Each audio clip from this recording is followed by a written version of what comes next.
নবী করিম সাল্লাল্লাহু আলাইহি ওয়াসাল্লাম দেখছেন এক বুড়ি দুই তিনটা বোঝা মাথায় উঠায়, ঘাড়ে উঠায়, পড়ে যায়। নবী করিম সাল্লাল্লাহু আলাইহি ওয়াসাল্লামের রহমতের নবীর দৃষ্টি আকৃষ্ট হলো। উঠ থেকে নেমে এগিয়ে গেলেন বুড়ির কাছে। বুড়ি, যাও কই? বুড়ি বলছেন, তুমি কোত্থেকে আসছো? তুমি জানো না আব্দুল্লাহর পুত্র মুহাম্মদ এসেছে সাল্লাল্লাহু আলাইহি ওয়াসাল্লাম। আজার উপায় নাই, কাফের যেখানে পাবে সেখানে কাটবে। আমি আমার নিরাপদ জায়গায় পালাতে চাই। হুজুর বললেন, আমাকে দাও বোঝাগুলি, তোমার একটু আউগিয়ে দিয়েছি। বোঝাগুলি হাতে নিলেন, পথ চললেন। কিছুদিন গিয়ে মহিলা বলল, এটাই আমার নিরাপদ জায়গা, রাখো। রেখে দিলেন। বুড়ি কিছু পয়সা বের করে বলল, নাও কিছু পারিশ্রমিক। হুজুর বললেন, না, আমি কোনো পারিশ্রমিক নেব না। বুড়ির চোখ এত বড় হয়ে গেছে। কাউকে এই দেশে মানুষ মানুষের উপকার করে বিনা পয়সায়? আশ্চর্য।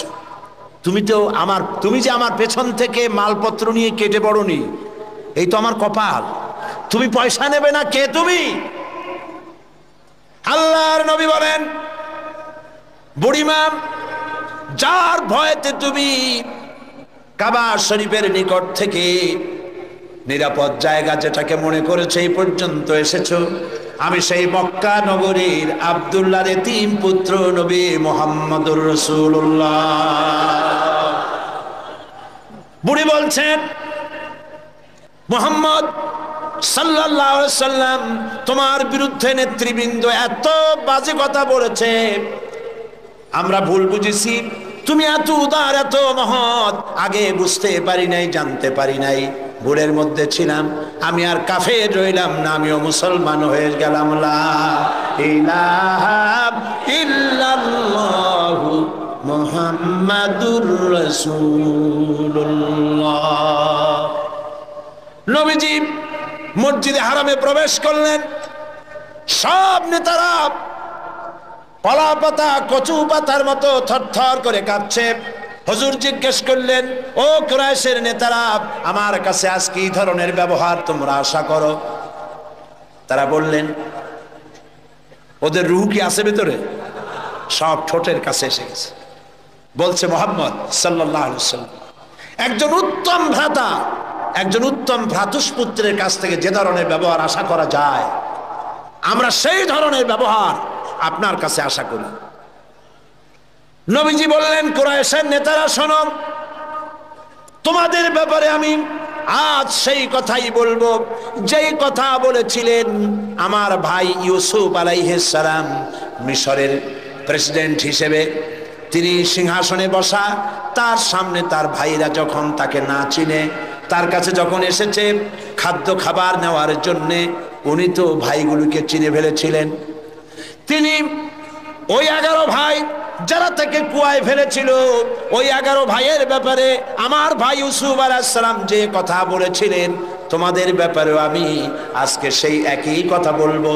লা তাসরিবা আলাইকুমুল ইয়াউম, আজ তোমাদের বিরুদ্ধে আমার কোনো অভিযোগ নাই, তোমাদের বিরুদ্ধে আমার কোনো বিদ্বেষ নাই, তোমাদের বিরুদ্ধে আমার কোনো প্রতিহিংসা নাই। সবাইকে মাফ করে দিলাম। আবু সুফিয়ানকে মাফ করে দিলাম। আবু সুফিয়ানের বাড়ি যারা আশ্রয় নেবে তাদেরকেও নিরাপত্তা দিলাম। সুবহানাল্লাহ। রাহমাতুল লিল আলামিন কাকে বলে?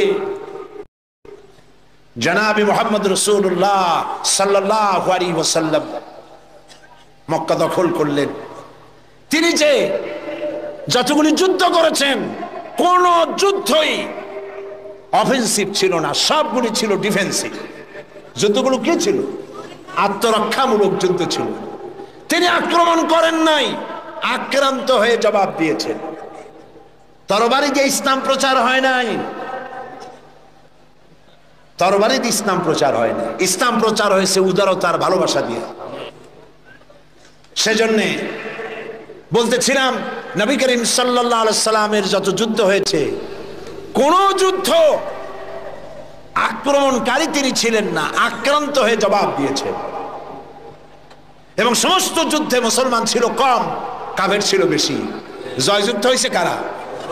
বলেন না কারা? মুসলমানেরা আল্লাহ মুসলমানদেরকে বিজয় দান করেছেন সর্বত্র, বদরে, ওহদে, সব জায়গায়, আবারও করবেন ইনশাআল্লাহ। ফেজায়ে বদরে পয়দা কুন ফেরেশতে তেরি নুসরত কো উতার सकते गर्दू से कतर अंदर कतर अभी। বদরের মুসলমানদের মতো ঈমান যদি তোমাদের তৈরি হয়, আজও আকাশ থেকে কাতারে কাতারে ফেরেশতা আল্লাহ রাব্বুল আলামিন তোমাদের জন্য নাজিল করে দিতে পারে। বদরের মাঠে মুসলমান 313 আর কাফের তো অগণিত। সেইখানে একজন মুসলমান দাঁড়িয়ে বলছিল, ইয়া রাসূলুল্লাহ, আমার কোনো অস্ত্র নাই, ইসলামের প্রথম জিহাদ, আমি কি নিয়ে যাব? একটা অস্ত্র দেন। হুজুর বললেন, আমার কাছে কোনো হাতিয়ার নাই। সাহাবী বললেন, হুজুর যা পারেন আপনার হাত দিয়া উঠাই আমার হাতে দেন। রাসূলুল্লাহ একটা শুকনা খেজুরের ডাল পাইলেন, শুকনা খেজুরের ডালটা তুলে নিজ হাতে সাহাবীর হাতে দিলেন। সাহাবী বলেন, রাসূলের দেওয়া শুকনা ডাল নিয়ে হাজার কাফেরদের ভিড়ের মধ্যে ঝাঁপিয়ে পড়লাম। রাসূলের দেওয়া শুকনা খেজুরের ডাল দিয়ে যখন আঘাত করলাম, ধারালো তরবারি দিয়ে আঘাত করলে যেমন অবস্থা হয়, শুকনা ডালের আঘাতে কাফেরদের কল্লা কেটে পড়ে গেল মাটির উপরে। কোনো বুঝতে পারে নাই। আল্লামা ইকবাল বলেছেন, দস্ত দস্ত दरिया भी न छोड़े हमने, दस्तो दस्त दरिया भी न छोड़े हमने, बहर जुल्मत पे दौड़ा दिए घोड़े हमने। প্রান্তর প্রান্তর শ্রাবণের উত্তাল তরঙ্গমালার উপর দিয়ে টাইগ্রিসের বুক ছাপায়া অশ্ববাহিনী সাথে করে নিয়ে আমরা দরিয়া পাড়ি দিয়ে দরিয়ার উপরে আফ্রিকার ভূখণ্ডে গিয়ে ইসলামের পতাকা উড্ডীন করেছি সেই মুসলমান আমরা। সাদ বিন আবি ওয়াক্কাস রাদিয়াল্লাহু তাআলা আনহু 60,000 সৈন্য নিয়ে পারস্যের বহরাস নগর অবরোধ করে দরিয়া পাড়ি দিয়ে পার যাবে। বললেন সাহাবীরা, সামনে দরিয়া পারাপারের জন্য কোনো ব্যবস্থা নাই, কি করতে চাও? ইসলাম দরিয়ার এপারে থাকবে না ওপারেও নিবা? সাহাবীরা বললেন, আপনি যেভাবে নির্দেশ করবেন সেনাপতি, আমরা তাই করব। তিনি বললেন, প্রস্তুত হও, অশ্ববাহিনী, উষ্ট্রারোহী, তীরন্দাজ, তরবারিওয়ালা, যে যে অবস্থা আছো আমার সাথে দরিয়া ঝাঁপায় পড়ো। অন্ধকার রাত, দরিয়ায় উত্তল ঢেউ চলছে। এই ঢেউয়ের মধ্য দিয়ে অশ্বারোহী, উষ্ট্রারোহী 60,000 সৈন্যের নেতৃত্ব দিচ্ছেন সাদ বিন আবি ওয়াক্কাস। বললেন, পড়ো আমার সাথে, নাস্তাঈনু বিল্লাহি ওয়া নাতাওয়াক্কালু আলাইহি, হাসবুনাল্লাহু নি'মাল ওয়াকিল, নি'মাল মাওলা ওয়া নি'মান নাসীর। ঐতিহাসিকরা লিখছেন, 60,000 সৈন্য নিয়ে এই দরিয়া পাড়ি দিয়ে নদীর ওপারে চলে যাওয়ার পর তিনি জিজ্ঞেস করলেন, সবাই তোমরা এসেছো কিনা? রাতের আধারে সবাই বললেন, সবাই খোঁজ খবর নিয়ে গুনে দেখলেন একটা ঘোড়াও হারায় নাই, একটা উটও ডুবে যায় নাই, একজন মানুষ হারায় যায় নাই, একজন মানুষের হাতের তরবারিও দরিয়ার ঢেউ ছিটকায়া নেয় নাই।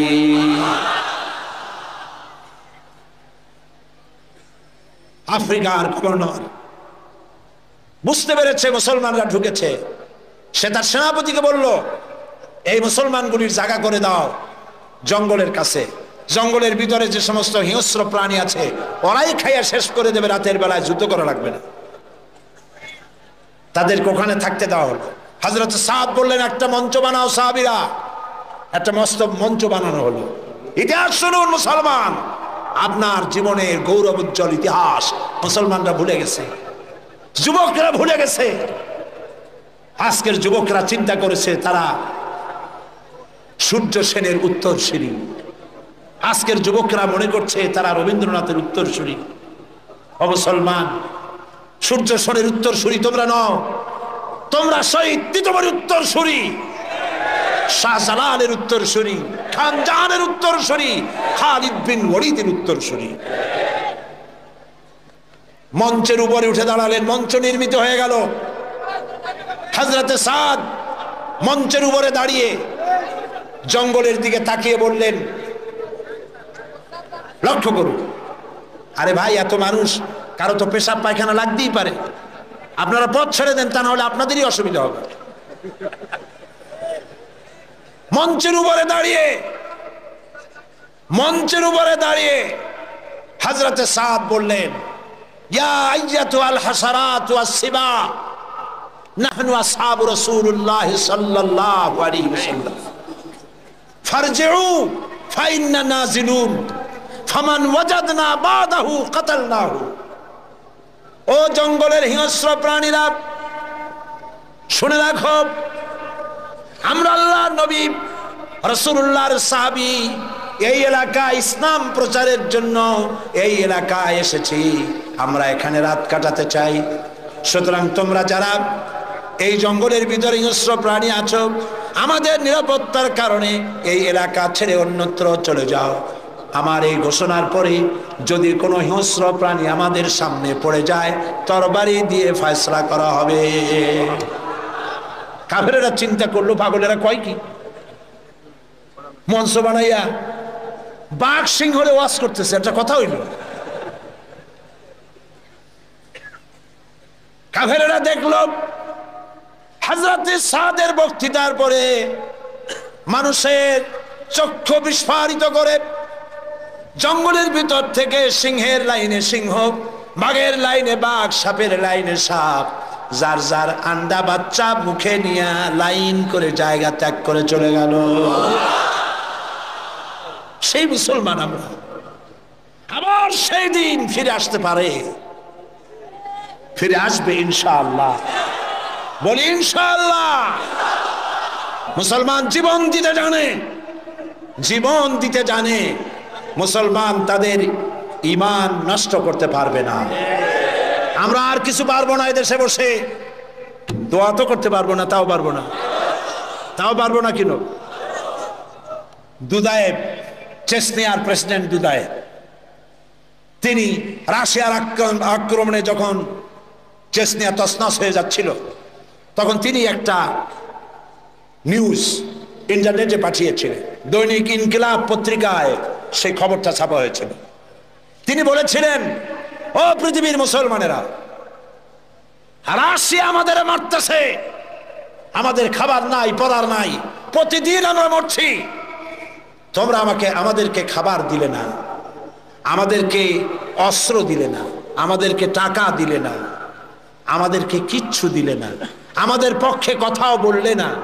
ও পৃথিবীর মুসলমানেরা, আচ্ছা এইটুকুনও কি করতে পারো না যে গভীর রাত্রে 2 রাকাত তাহাজ্জুদের নামাজ পড়ে আল্লাহর কাছে 2টি হাত উঁচু করে এ কথাও কি বলতে পারো না যে আল্লাহ, ও আল্লাহ, তুমি তো সেই আল্লাহ যে বদরের মাঠে ফেরেশতা দিয়া সাহায্য করেছিলে, তুমি তো সেই আল্লাহ যে ফেরেশতা দিয়া ওহদে সাহায্য করেছিলে, ও আল্লাহ, তুমি দয়া করে সেই ফেরেশতাগুলি দিয়ে চেচনিয়ার মুসলমানদেরকে সাহায্য করো। ও পৃথিবীর মুসলমান, এটুকুনও কি করতে পারো না আমাদের জন্যে? আজ আফগানের মুসলমানেরাও তাদের কথা, তাদের খবর ছড়ায় না, ওরা মারে এটা ছড়ায়, কিন্তু এরা কত মারে সেইটা বলার মতো, সেইটা নিউজ দেওয়ার মতো নিউজ মিডিয়াও তাদের হাতে নাই। তাদের সাহায্য করার জন্য আল্লাহ ছাড়া কেউ নাই।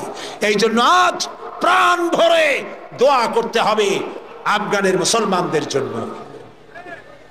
আমি বাংলাদেশের এক ছোট্ট ব্যক্তি, আল্লাহর এক নগণ্য গোলাম। আমি বিশ্বাস করি, মনে প্রাণে বিশ্বাস করি, আজ হোক কাল হোক,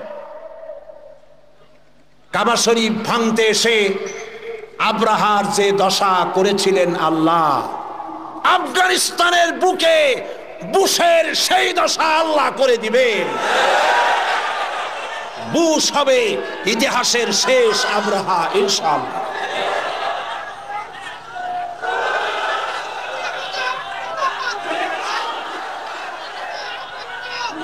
সেজন্য আজ আমরা আমেরিকার ইঙ্গো মার্কিন যে হামলা মুসলমানদের উপরে হচ্ছে, আল্লাহর সাহায্য কামনা করব দোয়ার মাধ্যমে। যত মানুষ দাঁড়ায় আছেন রাস্তায়, যত মানুষ দাঁড়ায় আছেন আশেপাশে, সব দোয়ার জন্য বসে পড়বেন, মোনাজাত হবে। এত বড় মোনাজাত জীবনে আরেকটা পাবো কোন নিশ্চয়তা আছে? যে যেখানে দাঁড়াইছে বসা মানুষেরা বসায় দেন। এত বড় মোনাজাত যার কপালে নাই সে তো কপাল মোড়া। যে যেখানে দাঁড়িয়েছে বসায় দেন।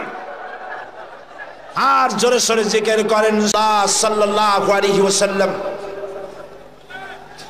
তার সম্পর্কে সূরা আন-নাহলের মধ্যে আল্লাহ পাক বলেছেন, নবুয়ত রিসালাত সম্পর্কে আল্লাহ পাক কথাটা এভাবে বলেছেন, وعلى الله قصد السبيل ومنها جائر ولو شاء لهداكم أجمعين। আর সোজা রাস্তা বলে দেওয়ার দায়িত্ব আমার, যেখানে রয়েছে অসংখ্য বাঁকা পথ। আর আমি ইচ্ছে করলে গোটা পৃথিবীর সমস্ত মানব মণ্ডলীকে হেদায়েত করে দিতে পারতাম। সোজা রাস্তা বলে দেওয়ার দায়িত্ব আমার। সেই সোজা রাস্তা বলে দেওয়ার দায়িত্ব আল্লাহ নিজে গ্রহণ করে নবীদের পাঠিয়েছেন। এজন্য পৃথিবীর সর্বশ্রেষ্ঠ মানুষ হলেন আল্লাহর নবীরা। বলুন তো সর্বশ্রেষ্ঠ মানুষ কারা? যাদের কোনো ভুল নাই, ত্রুটি নাই। আজ লক্ষ লক্ষ জনতা সার্কিট হাউস ময়দানে পকেটের পয়সা খরচ করে এখানে এসেছেন, ঠিক কিনা বলুন?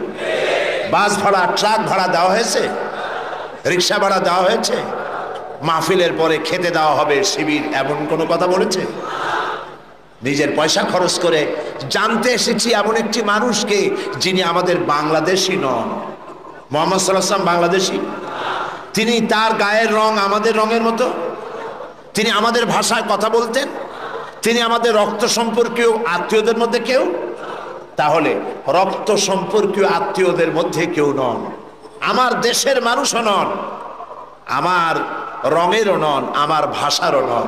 অথচ এই ব্যক্তির জন্য লাখো লাখো জনতা ঢল নেমেছে সার্কিট হাউস ময়দানে। এই ঢল নেমেছে কি সাইদিকে দেখার জন্য? নিশ্চয়ই নয়। আজকের ঢল নেমেছে বিশ্ব নবী মুহাম্মদ রাসূলুল্লাহ সাল্লাল্লাহু আলাইহি ওয়াসাল্লামকে জানার জন্য। কেন এই আগ্রহ? আচ্ছা, এই আগ্রহ কি শুধুমাত্র খুলনার মানুষের? না, গোটা বিশ্বের সমস্ত মানুষের মুহাম্মদ সাল্লাল্লাহু আলাইহি ওয়াসাল্লামের প্রতি আগ্রহ। কারণ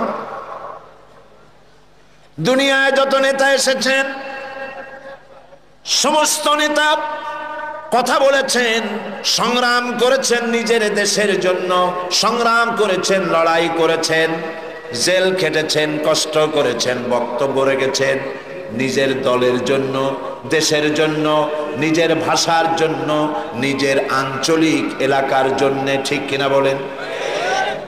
পৃথিবীর যে কোনো দেশের নেতা এই চরিত্রে, প্রত্যেকটি নেতা, পৃথিবীর যে কোনো নেতার নাম আপনি বলবেন, সব নেতা নিজের অঞ্চল, নিজের ভাষা, নিজের মানুষ, নিজের দল, এই জন্যই কথা বলেছে সারা দুনিয়ায়।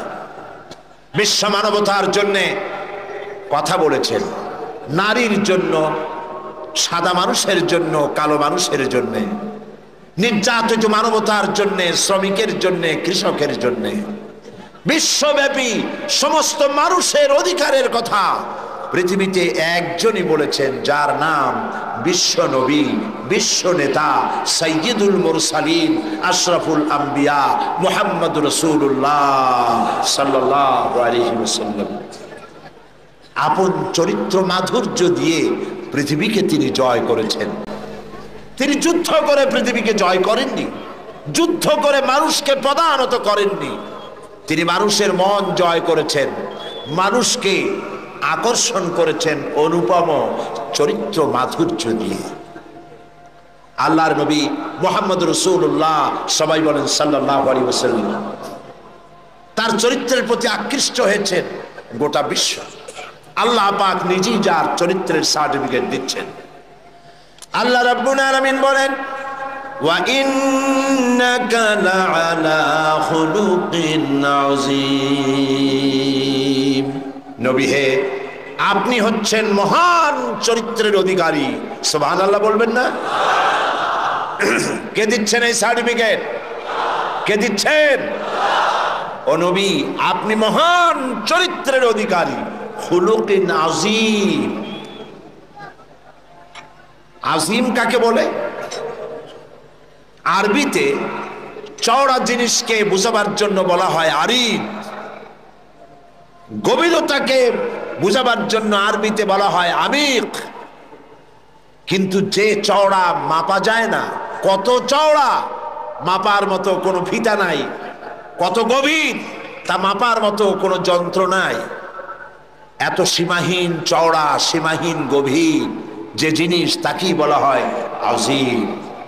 নবী হে, আপনি এমন মহান চরিত্রের অধিকারী যা পৃথিবী কেউ মেপে কুলাতে পারবে না। সুবহানাল্লাহ। এই সার্টিফিকেট দিচ্ছেন আল্লাহ রব্বুল আলামিন নিজেই। পৃথিবীর মধ্যখানে আল্লাহ তাকে পাঠালেন। শৈশব, কৈশোর, যৌবন কাটালেন যে মানুষদের মধ্যে, তারা তাকে আল আমিন বলল, সত্যবাদী বলল, বিশ্বাসী বলল। জীবনে একটি মিথ্যে কথা বলেননি। আপনারা বলেন এইটা কত বড় কথা, এইটা কত বড় কথা। সারা জীবনে একটি মিথ্যে কথা উচ্চারণ করেননি মুখ দিয়ে। সুবহানাল্লাহ বলবেন না? কাউকে ঠকাননি, কাউকে প্রতারণা করেননি, কাউকে নিন্দা করেননি, কাউকে গালমন্দ করেননি, পরচর্চা, পরনিন্দা করেননি, কাউকে ব্যথা দেননি। সারা জীবন অন্যের ব্যথা শুনে ব্যথা মুছেছেন দুই হাতে, নিজে ব্যথা পেয়েছেন, কাউকে ব্যথা দেন নাই। বিশ্বনবী মুহাম্মদ সাল্লাল্লাহু আলাইহি ওয়াসাল্লাম, আল্লাহ পাক এই সুন্দর মানুষটিকে, এই মহান মানুষটিকে পৃথিবীতে পাঠালেন কি জন্য? আল্লাহ রাব্বুল আলামিন কোরআনে কারীমের ভিতরে পরিষ্কার করে বলেছেন, হুয়াল্লাযী আরসালা রাসূলাহু বিল হুদা ওয়া দীনিল হক লিইয়ুযহিরাহু আলাদ-দীনি কুল্লিহি ওয়ালাউ কারিহাল মুশরিকুন। আল্লাহ হচ্ছেন তিনি যিনি তার রাসূলকে দ্বীন হক, সত্যের বিধান সহকারে পৃথিবীতে পাঠিয়েছেন, এই জন্যে যাতে করে তিনি সমগ্র বিশ্বের মানুষের উপরে আল্লাহর আদর্শ, আল্লাহর ইসলামকে বিজয়ী করে দেন। তাতে যদিও তাতে এ বিষয় কাফেরদের কাছে অসহনীয়, কাফেরদের কাছে তা যতই অসহনীয় হোক, আল্লাহ পাক নবীকে এজন্য পাঠিয়েছেন পৃথিবীর মানব রচিত সকল মতবাদের উপরে আল্লাহ পাকের নবী বিজয়ী করে দেবেন। কোনটাকে? আপনারা শুনতেছেন না বোধহয় ঠিক মতো। কোনটাকে? ইসলাম। ইসলামকে বিজয়ী আদর্শে পরিণত করার জন্য আল্লাহ পাক তার রাসূলকে পৃথিবীর বুকে পাঠালেন। নবী করিম সাল্লাল্লাহু আলাইহি ওয়াসাল্লাম দ্বীনের দাওয়াত শুরু করেছেন। 40 বছর বয়সের সময় নবুয়ত পেলেন। উতর কর গারে হেরা সে সুয়ে কওম আয়া, উতর কর গারে হেরা সে সুয়ে কওম আয়া, और एक नुस्खे किमिया सतलाया। হেরা পাহাড় থেকে নবী করিম সাল্লাল্লাহু আলাইহি সাল্লাম নেমে আসলেন, হাতে আনলেন পরশ পাথর। সেই পরশ পাথরের নাম হচ্ছে কোরআন শরীফ। সুবহানাল্লাহ বলুন। এই পরশ পাথরের সংস্পর্শে যারাই এলো, আল্লাহ রাব্বুল আলামিন তাদেরকে সোনা, লোহাগুলিকে সোনা বানায় দিলেন, কয়লার খণ্ডগুলিকে হীরক খণ্ডে পরিণত করে দিলেন। নবী করিম সাল্লাল্লাহু আলাইহি ওয়াসাল্লাম কাবা শরীফের পাশে বসে তেলাওয়াত করছেন। আবু জাহেল, আবু লাহাবরা, যারা মুহাম্মদ সাল্লাল্লাহু আলাইহি ওয়াসাল্লামকে বলতো আল আমিন, বলতো সাদেক, বলতো, তারা এখন আর এই সম্বোধন করতে রাজি নয়। তারা বুঝতে পেরেছে তাদের আদর্শের দিন শেষ, তাদের নেতৃত্বের দিন শেষ। মুহাম্মদ সাল্লাল্লাহু আলাইহি ওয়াসাল্লাম নতুন এক আদর্শ নিয়ে এসেছেন। এই আদর্শের কাছে যেন কেউ না যেতে পারে, সেই জন্য তারা বলল মুহাম্মদ সাল্লাল্লাহু আলাইহি ওয়াসাল্লাম পাগল হয়ে গেছে। বলেন নাউজুবিল্লাহ। নবী করিম সাল্লাল্লাহু আলাইহি ওয়াসাল্লামকে পাগল বলা হলো। রসুলকে যদি পাগল বলা হয়, আঘাত লাগে কোথায়? আল্লাহর অস্তিত্বে আঘাত লাগে। ওরা মুহাম্মদ সাল্লাল্লাহু আলাইহি ওয়াসাল্লামকে পাগল বলল, আল্লাহ পাক জবাব দিলেন। আল্লাহ রাব্বুল আলামিন কাফিরদের এই গালির জবাবে আল্লাহ পাক শোনায় দিলেন, ওয়া মা সাহিবুকুম বিমাজনুন, তোমাদের সাথী পাগল নন। তোমাদের সাথী সারা জীবন তোমরা যার সাথে ছিলে, পাগলামির কি দেখলে? আসল পাগল কারা তা খুব শীঘ্রই প্রতীয়মান হবে, সকলের সামনে স্পষ্ট হবে। প্রিয় ভাই সব, হজের মৌসুম এলো। মুহাম্মদ সাল্লাল্লাহু আলাইহি ওয়াসাল্লাম কাবা শরীফের পাশে বসে তেলাওয়াত করছেন। তখনও তার নাম চতুর্দিকে ছড়ায় নাই। ওরা ছড়াচ্ছে পাগল বলে, জেনে ধরা রুগী বলে, কাহেন বলে, সাহের বলে, গণক, জাদুকর, পাগল, এই সব ছড়াচ্ছে।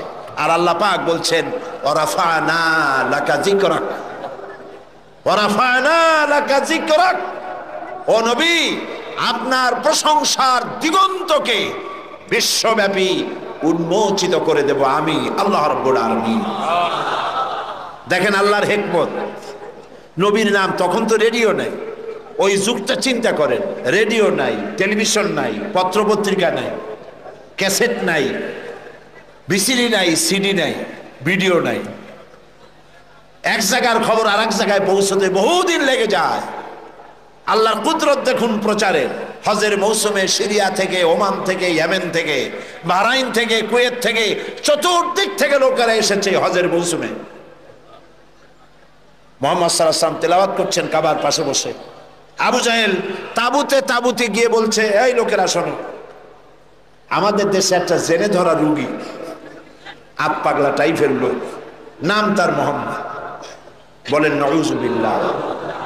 ও গালি দিয়ে শোনাচ্ছে, লোকটি পাগল হয়েছে। ওই যে দেখা যায় কি যেন পড়তেছে, তার কাছেও যাবে না, শুনবাও না কি বলে।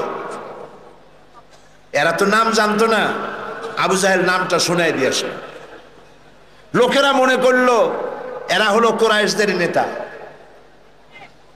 পাগলের কাছে যেতে নিষেধ করেছে, কি বলে তা শুনতে নিষেধ করেছে। ঠিক আছে, শুনবো না। কানের মধ্যে 2 আঙ্গুল ঢুকায় দিছে, কিন্তু পাগলটা কেমন তা তো একটু দেখে আসে।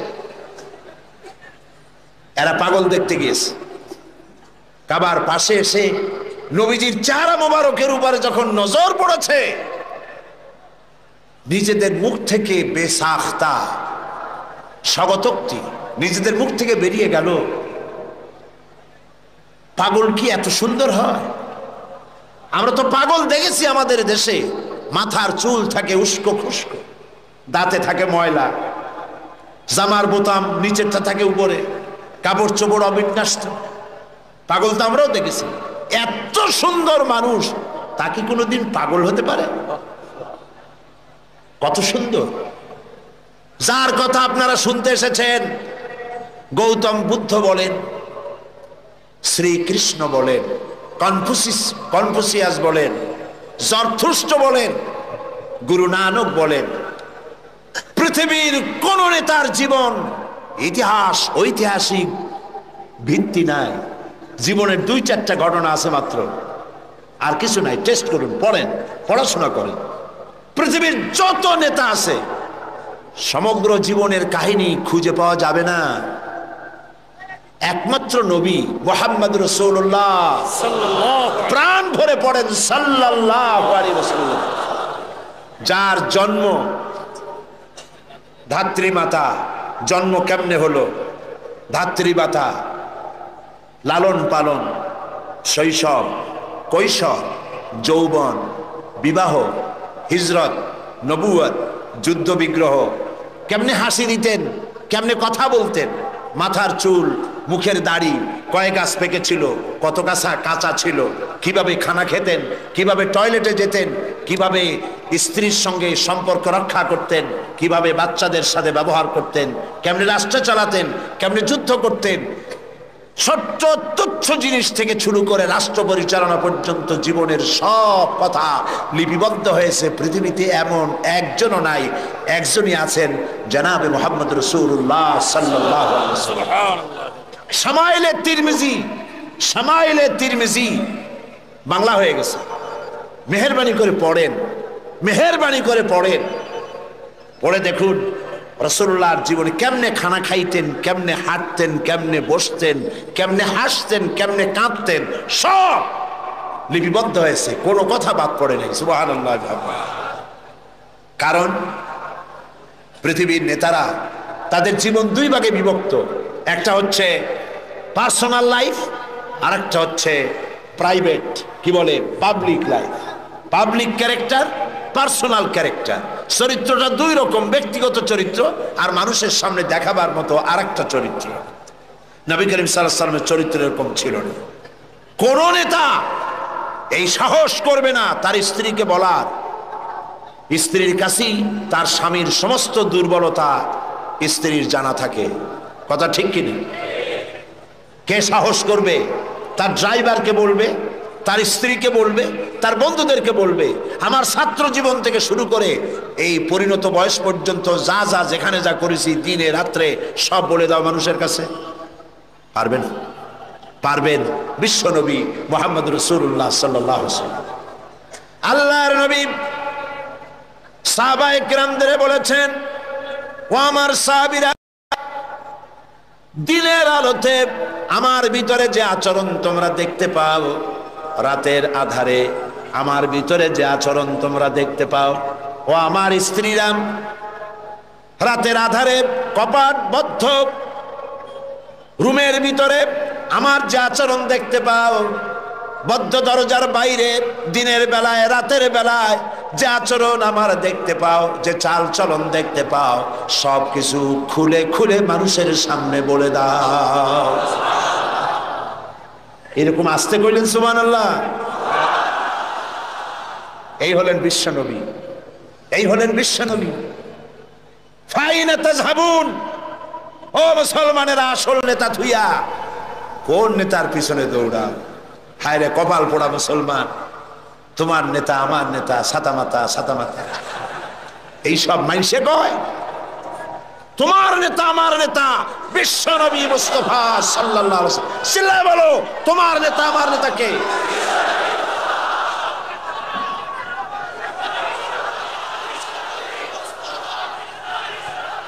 জনাবে মুহাম্মদ রাসূলুল্লাহ, জনাবে মুহাম্মদ রাসূলুল্লাহ, সবাই বলেন সাল্লাল্লাহু আলাইহি ওয়াসাল্লাম। সুবহানাল্লাহ, কি চরিত্র, কি সুন্দর। হযরত আনাস রাদিয়াল্লাহু তাআলা আনহু 8.5 বছরের কিশোর, একেবারে বাচ্চা না, 8.5 বছরের কিশোর মুহাম্মদ সাল্লাল্লাহু আলাইহি ওয়াসাল্লামের খেদমতে নিয়োজিত হয়েছেন। আপনারাই বলেন, 8.5 বছরের ছেলে, সে কি সব কথা বোঝে? তারে যদি বলা হয় গরম পানি আনো, সে তো ফ্রিজের পানি নিয়ে আসবে, বুঝতে পারবে না। স্যান্ডেল আনো, আনবে জুতা। বিছানা বিছাও, বিছানা উঠায় থবে। ছোট্ট মানুষ তো, ভুল হইতেই পারে। সে আনাস রাদিয়াল্লাহু তাআলা আনহু কি বলছেন রাসূল সম্পর্কে, আহারে। হযরত আনাস বলেন, 8.5 বছর বয়স থেকে নিয়ে একটানা 10 বছর পর্যন্ত নবী মুহাম্মদ রাসূলুল্লাহ সাল্লাল্লাহু আলাইহি ওয়াসাল্লামের খাদেম হিসেবে হুজুরের সাথে থাকার সৌভাগ্য আমার হয়েছিল। 10টি বছরের ভিতরে একটি বারের জন্য আল্লাহর নবী আমাকে চোখ রাঙায়া ধমকের সুরে একবারও বলেন নাই, আনাস এটা কেন করেছো অথবা এটা কেন করো নাই। সেই হযরত আনাস বলেন, একবার নিয়ে গেলাম রাসূলকে আমার বাড়ি দাওয়াত খাওয়াইতে। হুজুর সাল্লাল্লাহু আলাইহি ওয়াসাল্লাম আমার বাড়িতে খানা খেয়ে বাইরে বেরিয়েছেন। ওটা ছিল পূর্ণিমার রাত। আমার মা বাইরে এসে একবার পূর্ণিমার চাঁদের দিকে তাকান, আর একবার রসুলের চেহারার দিকে তাকান। বারবার তাকাতাকি করছে। আমি প্রশ্ন করলাম, মা, পূর্ণিমার চাঁদ আর রসুলের চেহারায় বারবার তাকাইয়া দেখো কি? মা আমার বলল, আনাস রে,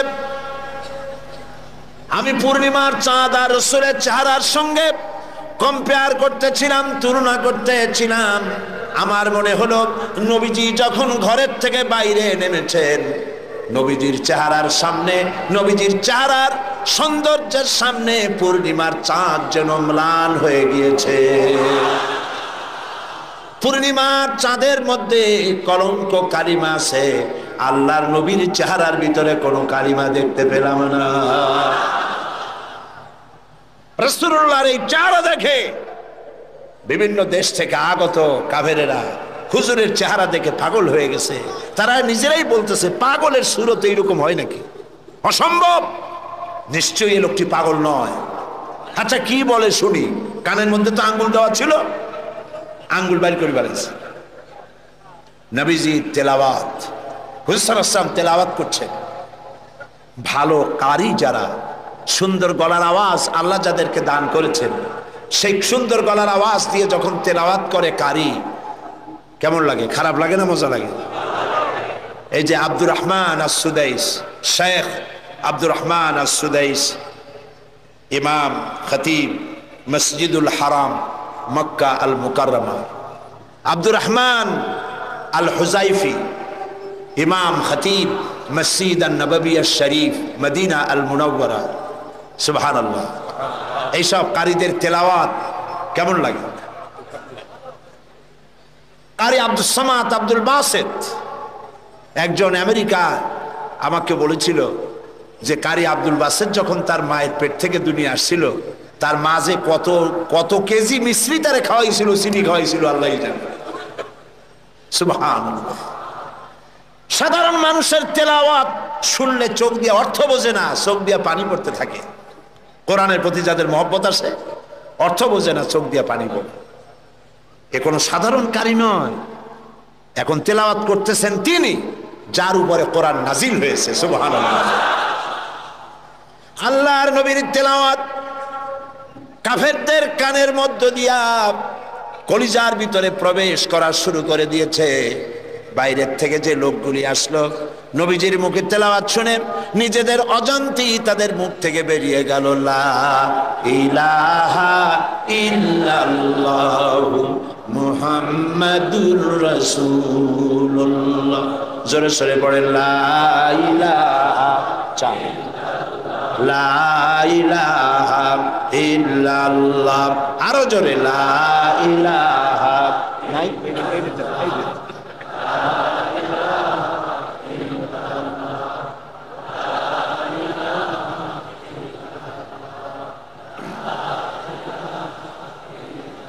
লা ইলাহা ইল্লাল্লাহু মুহাম্মাদুর রাসূলুল্লাহ। নবী করিম সাল্লাল্লাহু আলাইহি ওয়াসাল্লামের অনুপম চরিত্র মাধুর্যের মধ্য দিয়ে ইসলামের দাওয়াত ছড়িয়ে পড়ল সবখানে।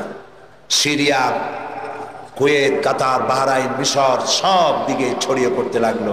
কাফেরেরা বাধার বিন্ধ্যাচল সৃষ্টি করলো। তারা নেতৃত্ব দিতে চাইল, রাসূলুল্লাহ নেতৃত্ব নেন নাই।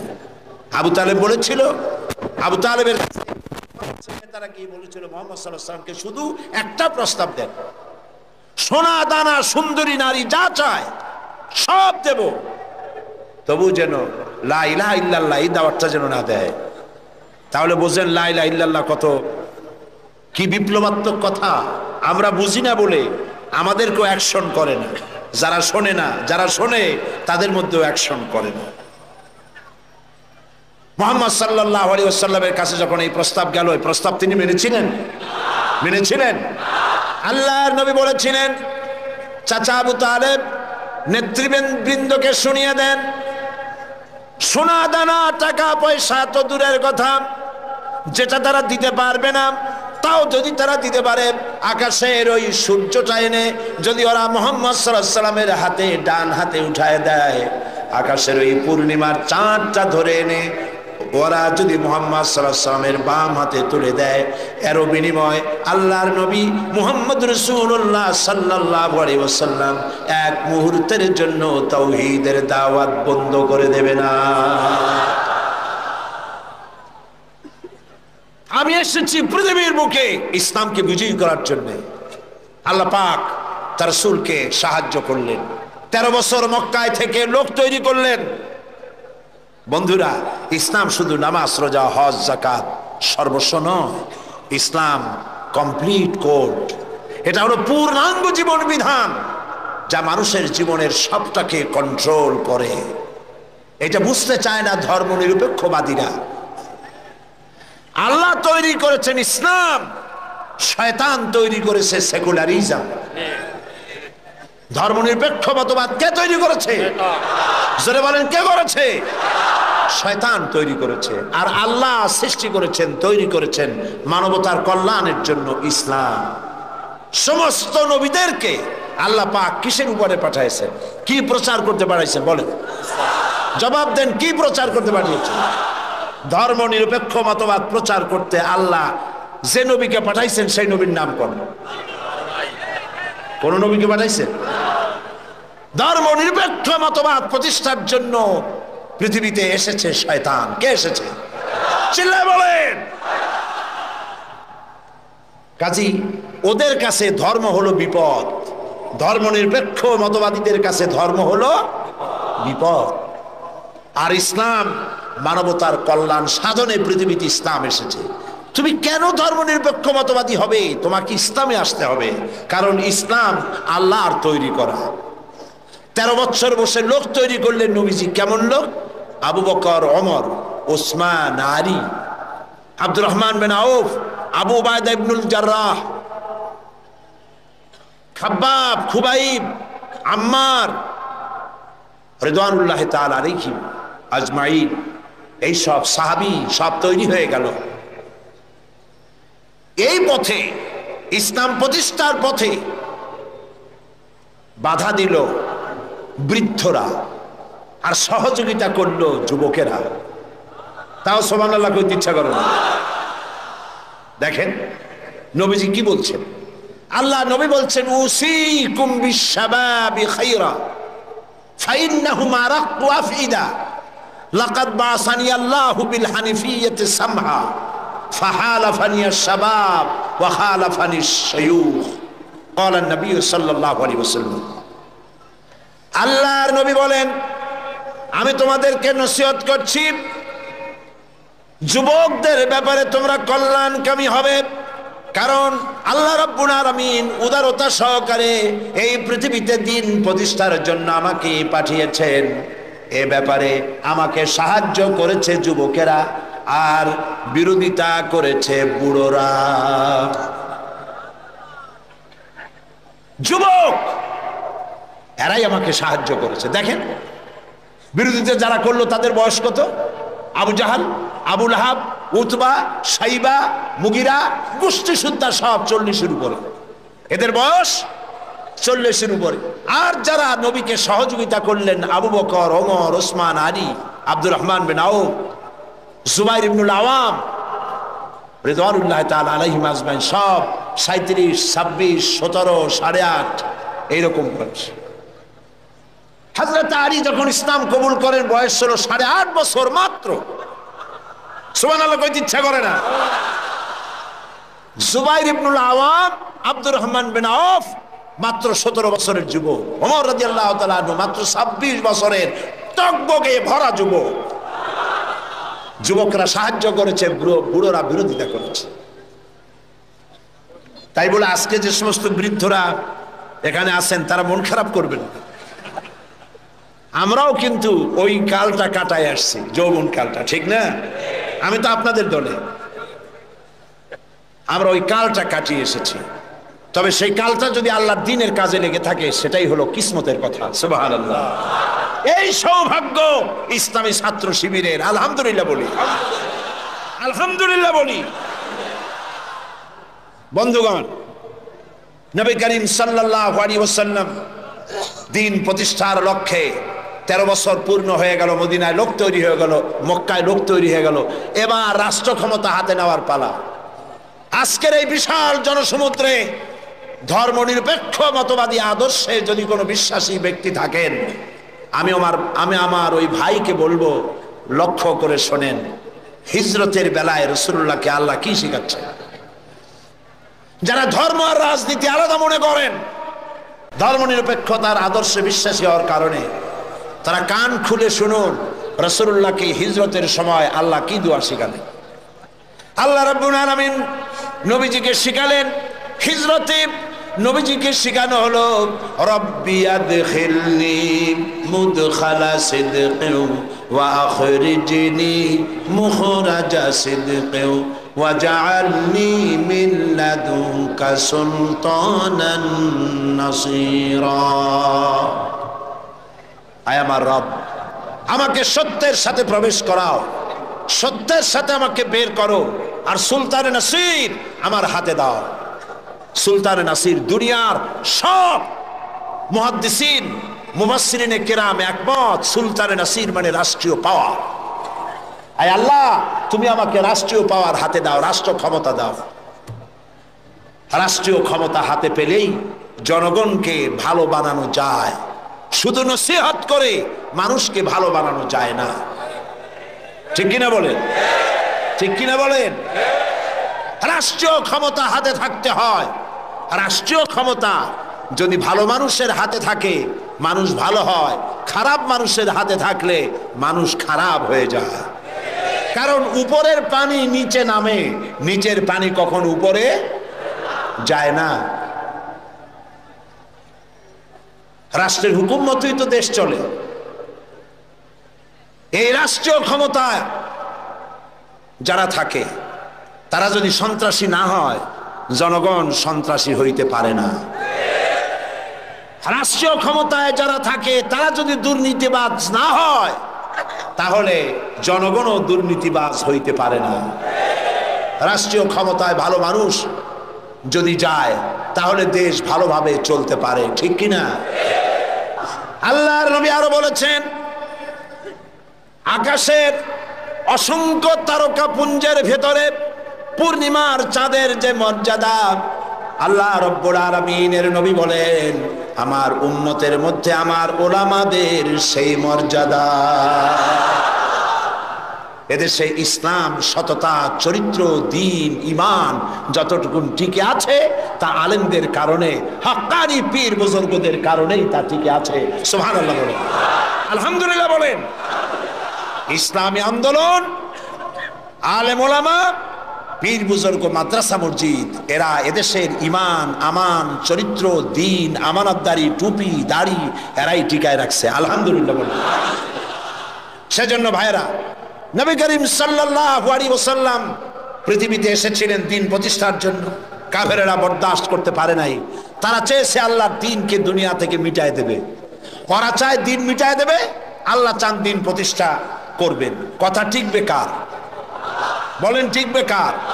আল্লাহ রাব্বুল আলামিনের কথাই টিকবে। কালিমাতুল্লাহে হিয়াল উলিয়া, আল্লাহর কথাই সর্বোচ্চ থাকবে। আল্লাহ রাব্বুল আলামিন কোরআনে কারীমের মধ্যে বলে দিয়েছেন, ওয়ালা তাহিনু ওয়ালা তাহজানু ওয়া আনতুমুল আ'লাউনা ইন কুনতুম মুমিনিন। কোনো ভয় নাই, কোনো চিন্তা নাই, যদি তোমরা মুমিন হও, আমি আল্লাহ রাব্বুল আলামিন তোমাদেরকে জয়ী করে দেব। বিজয় তোমরাই লাভ করবে। নবী করিম সাল্লাল্লাহু আলাইহি ওয়াসাল্লাম হিজরত করলেন, মক্কা শরীফ থেকে মদিনায় চলে এলেন। তিনি আজ মদিনা স্টেটের প্রেসিডেন্ট। সুবহানাল্লাহ বলেন। রাতের আধারে এসেছেন, রাতের আধারে এসেছেন, একজন মানুষ সাথে নিয়ে। আজ রাসূলুল্লাহ প্রেসিডেন্ট। বদরের বিজয় হয়েছে, ফতে মক্কার সময় এসেছে। রাসূলুল্লাহ মক্কা দখলের জন্য যাচ্ছেন। সাথে আজ কত লোক? 10,000। কয় হাজার? 10,000। সেনাবাহিনী সাহাবীদের সাথে নিয়ে চলেছেন, হাতে 10,000 তরবারি চকমক করছে। মক্কার পাশে এসে যখন পৌঁছে গেছেন, আরে যে ব্যক্তি রাতের আধারে একজন মানুষ সাথে নিয়ে আত্মগোপন করে মদিনায় এলেন, আল্লাহ তাকে আজকে প্রেসিডেন্টের বেশে মক্কায় পৌঁছায় দিচ্ছেন। সুবহানাল্লাহ। আল্লাহকে বিশ্বাস করো।